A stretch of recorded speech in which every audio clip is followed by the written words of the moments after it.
It was a legendary escape from a place that was supposed to be inescapable. 55 years ago this month, 3 men pulled off the impossible, breaking out of Alcatraz. Only on 5 tonight, Betty Yu takes us to some rare locations on the Rock to show us how they got out. There's something about this old prison that brings nearly 4,000 visitors by the boatload to this island on any given day. Alcatraz was a federal penitentiary for nearly 3 decades. In that time, there were 36 escape attempts. 23 were caught, 6 were shot and killed, and 2 drowned.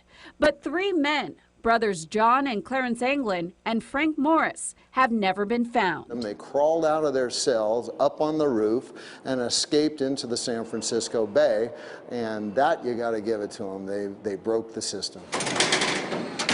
For 55 years, that legendary escape is still one of the greatest mysteries in American history.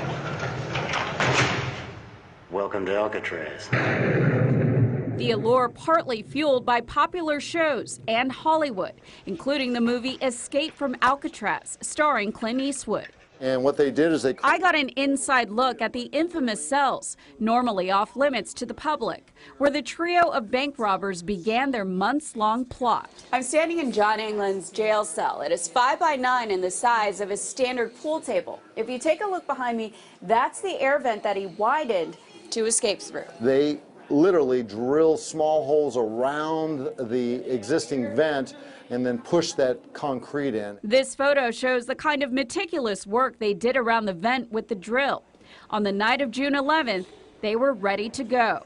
After squeezing through this cement wall, they climbed up a network of pipes and plumbing before they made it here to the roof. X marks the spot. This was the actual portal to freedom for those 3 escapees. After they knocked off the air vent, they ended up here on the roof of the cell house and ran straight to freedom. Once they were on the ground, they went underneath the water tower and scrambled down to the smokestack at the north end, inflated their raft, and paddled away, never to be seen again.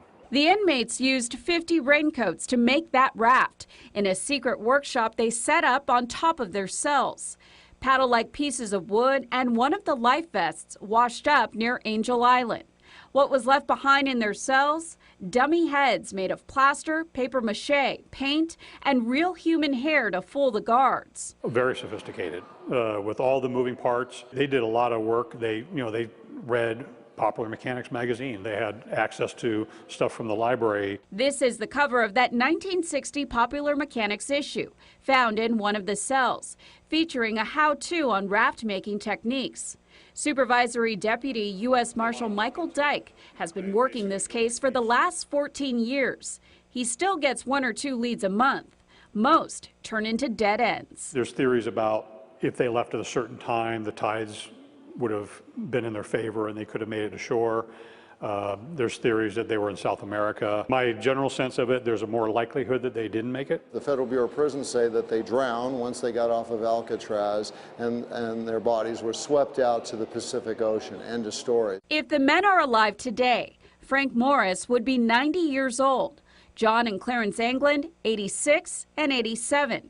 Using age progression technology, the FBI released these images of what they might look like. I believe they made it to shore. No one knows, they might be in Brazil. I doubt that. William Baker was 23 when he did time on Alcatraz. He knew Frank Morris. He was a very quiet guy, very patient guy. He was a guy that could actually do things, mechanically.